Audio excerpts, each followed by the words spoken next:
அன்பார்ந்த ஞானவழி YouTube channel நேயர்கள் அனைவருக்கும் வணக்கம். இந்த பதிவில் கடக ராசி அன்பர்களுக்கு செவ்வாய் பெயர்ச்சி சிறப்பு பலன்கள் காணலாம். 2024 வருடம் ஆகஸ்ட் மாதம் 26ஆம் தேதி முதல் அக்டோபர் மாதம் 23ஆம் தேதி வரை ஒரு 58 நாட்களுக்கு ரிஷபராசியிலிருந்து மிதுன ராசிக்கு செவ்வாய் பயிற்சியாகி மிருகசீரிஷ நட்சத்திரம் 3-4 பாதத்திலும், திருவாதிரை நட்சத்திரம் 4 பாதத்திலும், புனர்பூச நட்சத்திரம் 1, 2, 3 பாதத்திலும் சஞ்சாரம் செய்ய போகிறார். செவ்வாய் பெயர்ச்சியின் மூலம் கடக ராசி என்பதற்கு என்ன மாதிரியான பலபலன்கள் நடக்கும் என்பதை இந்த பதிவில் காணலாம்.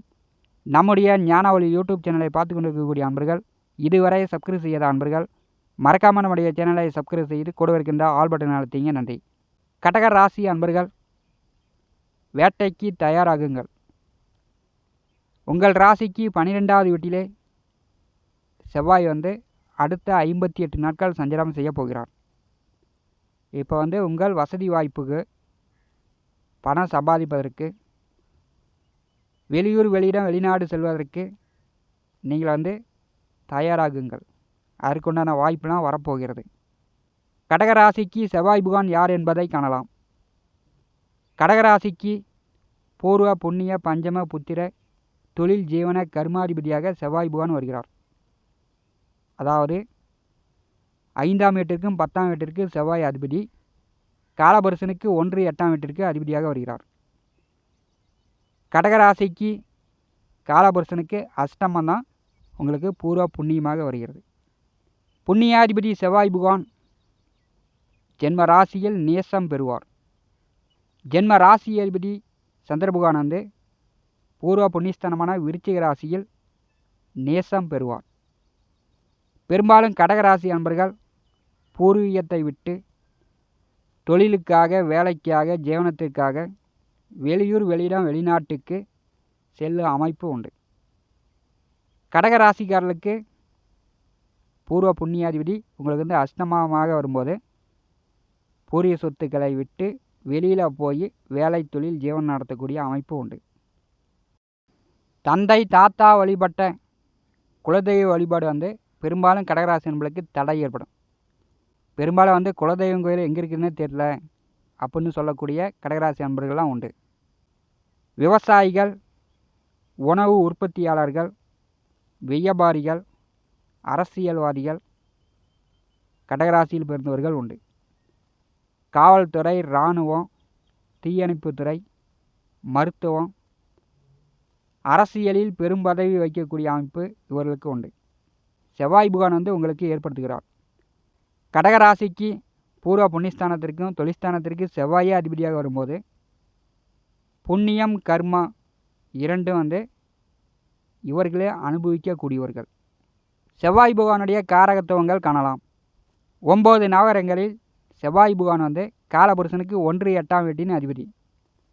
செவ்வாய் என்றாலே போராளி, வேட்டைக்காரன், பூமி நிலம் சகோதரக்காரகன், இரத்தக்காரகன், பெண்களுக்கு கலத்தரக்காரகன், தைரியக்காரகன், 2ல் 1 நீயா நானா அப்படின்னு மோதி பார்க்கக்கூடிய கிரகம் செவ்வாய். சண்டை சச்சரவு, வீர தீரம், பற்கள், எலும்பு, இரத்தத்தை குறிப்பவர், யூனிஃபார்ம் வேலையை குறிக்கக்கூடியவர், காவல்துறை, இராணுவம், தீயணைப்பு, மருத்துவம், போக்குவரத்து தொழிலாளர்கள் யூனிஃபார்ம் வேலையை குறிப்பவர், விவசாயம், பூஞ்செடி, கம்பிவேலி, செம்மண் பூமி குறிப்பவர், வாக்குவாதம், எதிர்வாதம் செய்து விடாமுயற்சியுடன் வெற்றியா தோல்வியா அப்படின்னு இரண்டையும் சந்திக்கக்கூடியவர் செவ்வாய். சுய ஜாதகத்தில் செவ்வாய் பகவான் நன்றாக இருக்க வேண்டும். செவ்வாய் சுய ஜாதகத்தில் நல்ல நிலையில் இருந்தால் ஒரு மனிதனுடைய உடல் கம்பீரமாக இருக்கும். எல்லா உயிர் ஜீவராசிகள் உடலிலும் வெப்பத்தை கொடுப்பவர் செவ்வாய். சக்தியை கொடுக்கக்கூடியவர் செவ்வாய். செவ்வாய் சுய ஜாதகத்தில் நல்ல நிலையில் இருந்தால் நல்ல வீடு கட்டலாம். பூமி, நிலபல சொத்துக்கள் நிறையா சேரும். செவ்வாய் கெட்டுவிட்டால் உடல் ஆரோக்கியம் முதல் வீடு, நிலபல சொத்துக்கள் வரை ஒரே பிரச்சனையாக தான் இருக்கும். கடகராசிக்கு 11வது வீட்டிலே ஆவணி மாதம் 10ஆம் தேதி வரை குரு செவ்வாய் கூட்டணி. கடகராசியிலே குரு பகவான் உச்சம் பெறக்கூடியவர். அதே குரு 7ஆம் இடமான கலத்திரஸ்தானத்திலே நேசம் பெறக்கூடியவர். குரு செவ்வாய் ஒரு கட்டத்தில் கூட்டணி சேரும்போது பெரும்பாலும் நன்மையும் இல்லை தீமையும் இல்லை, ஏதோ பொழப்பு போகுது அப்படின்ற மாதிரி இருக்கும். கடகராசிக்கு 11வது வீட்டிலே பாக்கியாதிபதி குரு பகவானும் பஞ்சமாதிபதி செவ்வாயும் கூட்டணி சேரும்போது திருமணம் செய்து ஒரு வருட காலமாக புத்திர பாக்கியங்களுக்கு புத்திர பாக்கியம் உண்டு. பூரிய சொத்துக்கள் பங்காளிகளிடம் அண்ணன் தம்பியிடம் ஒரே பிரச்சனையாக இருக்குது, பூரிய சொத்துக்களை பாகப்பிரிவினை செய்ய முடியல அப்படின்னு சொல்லி கொண்டிருப்பவர்கள் ஆவணி மாதம் 10ஆம் தேதிக்குள் பாகப்பிரிவினை செய்யக்கூடிய நிலையெல்லாம் உண்டு. நிலபுல சொத்து பூமியால் யோகம் உண்டு. 11வது வீட்டிலே குரு செவ்வாய் கூட்டணி சேரும்போது நிலபுல சொத்துக்கள் வாங்கலாம், தங்க நகை ஆபரணம் எடுக்கலாம். சேமித்த பணம் இருந்துச்சுன்னா முதலீடு நீங்கள் செய்து கொள்ளலாம். ஆவணி மாதம் 10ஆம் தேதி கடகராசிக்கு 12ஆம் இடமான விரயத்திற்கு செவ்வாய் வருகிறார். புதனுடைய வீட்டில் செவ்வாய் அமரும்போது புதனுக்கும் செவ்வாய்க்கும் பகை. கடகராசிக்கு பஞ்சம பூர்வ புண்ணியாதிபதி 12ஆம் வீட்டில் மறையும் போது உங்கள் பிள்ளைகளால் தொல்லைகள் வரும், உங்கள் பிள்ளைகளுக்கு செலவுகள் கூடும். அவங்க வண்டி வாகனங்களில் போகும்போது கொஞ்சம் பொறுமையாக போயிட்டு பொறுமையாக வாங்க அப்படின்னு சொல்லிவிடுங்க. உங்கள் பிள்ளைகளுக்கு வெளியூர் வெளியிடம் வெளிநாடு சார்ந்த வேலை தொழில் அமையும். அல்லது கடகராசி அன்பர்கள் முயற்சி செய்து கொண்டிருப்பவர்கள் வெளியூர் வெளியிடம் வெளிநாடு சார்ந்த வேலை தொழில் வாய்ப்பு உங்களுக்கு வரும். தொழில் ஜீவன கர்மாதிபதி விரயத்திலே மறைந்திருக்கும் போது அடுத்த 58 நாட்கள் இப்போ செய்கின்ற வேலை செய்கின்ற தொழிலை விடாமல் அதையே தொடருங்கள். புதியதுக்கு முயற்சி செய்யாதீங்க. இப்போ இருக்கின்ற வேலையில் சம்பளம் குறைவாக வந்தாலும் புதிய வேலை கிடைத்த பிறகு வேலை மாற்றங்களை ஏற்படுத்தி கொள்ளுங்கள். செவ்வாய் பகவானுடைய 4ஆம் பார்வை கடகராசிக்கு 3வது வீட்டின் மேல் விழுகிறது. செவ்வாய் குரு 2 கிரகங்கள் 3வது வீட்டில் அமர்ந்திருக்கக்கூடிய கேது பகவானை பரிசுகிறார்கள். 3வது வீட்டிலே கேது வரும்போது தைரியம் வீரியத்தை குறைப்பார்.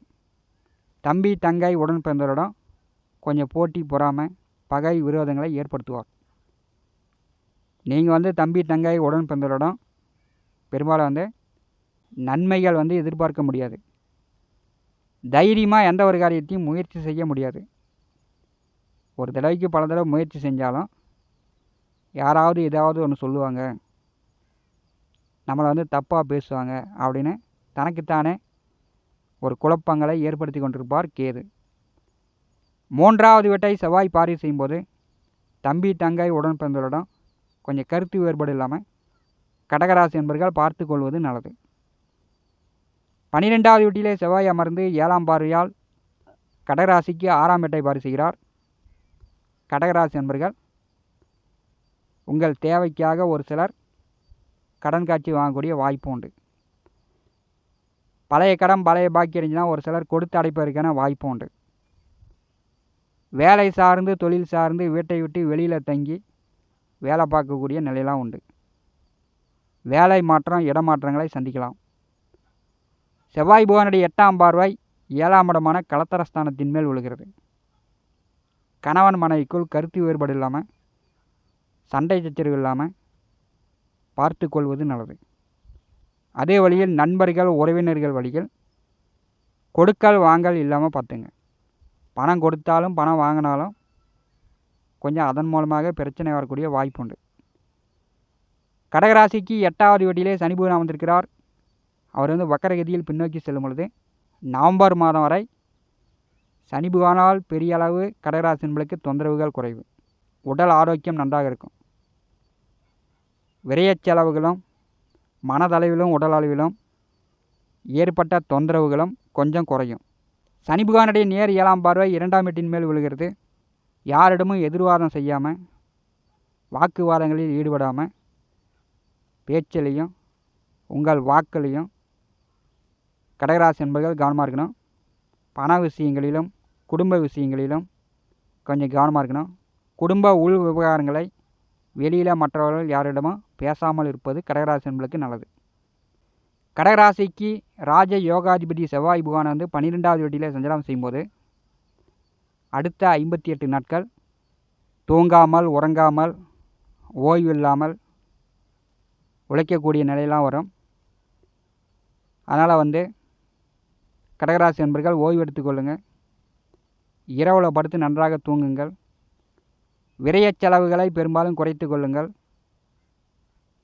பெண்களை குடும்ப பெண்களாக இருந்தாலும் சரி, உங்கள் வீட்டை சுற்றி இருக்கக்கூடிய பெண்களாக இருந்தாலும் சரி, பெண்களை குறை சொல்லாமல் பார்த்து கொள்வது கடகராசி அன்பர்களுக்கு நல்லது.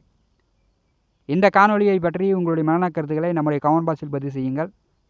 நம்முடைய ஞானவழி யூடியூப் சேனலை பார்த்து கொண்டு இருக்கக்கூடிய அன்பர்கள், இதுவரை சப்ஸ்கிரைப் செய்யாத அன்பர்கள், மறக்காமல் நம்முடைய சேனலை சப்ஸ்கிரைப் செய்து கூட இருக்கின்ற ஆல் பட்டனை அழுத்திங்க. தினந்தோறும் நம்முடைய சேனலில் ஜோதிட பலன்கள் பதிவிடப்படும். உடனுக்குடன் பார்த்து பயன்பெறுங்கள். நன்றி, வணக்கம்.